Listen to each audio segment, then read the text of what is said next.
नमस्कारः सर्वेभ्यः संस्कृतमित्रजनेभ्यः। अद्य अहं करिष्यामि कीदृशरीत्या सेव्यफलस्य स्वादिष्टशर्करायुक्त अल्पशर्करयुक्तखाद्यं कुर्युः इति अहं वदामि। तस्य कृते किञ्चित् शर्करम् आवश्यकमस्ति, घृतं किञ्चित्, शुष्कद्राक्षं किञ्चित्, वातामबीजं किञ्चित्, बल्लातकी किञ्चित् बीजं,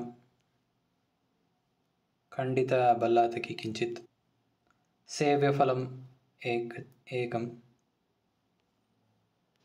प्रथमतः ब्राष्ट्रं चुल्लिका उपरि स्थापयतु, प्रज्वलनं कुरु।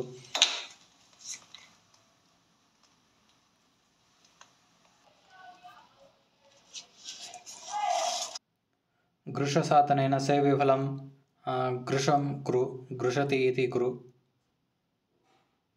एकं सेव्यफलस्य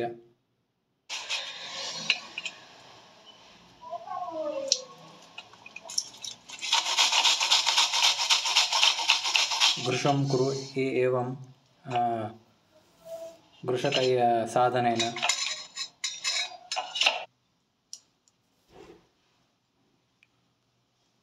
भृञ्जनं कर्तुं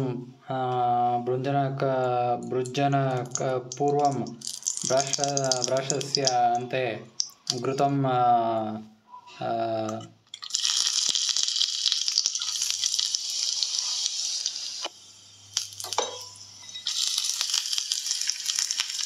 भरणं कुरु। तत्पश्चात् बल्लातकी, शुष्कद्राक्षं, वातामबीजं तस्मिन् ब्राष्ट्रे अथवा दर्व्यां व्याकरणं कुरु।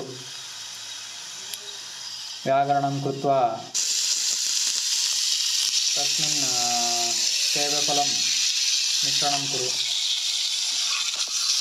भुर्जनं कुरु सम्यक्। 15 निमिषपर्यन्तम् एवं कुरु। किञ्चित् शर्करं मिश्रणं कुरु, सम्यक् भुर्जनं कुरु। अधुना एतत् सेव्यफलस्य मधुर स्वादिष्टशर्करा अल्पशर्करयुक्तखाद्यं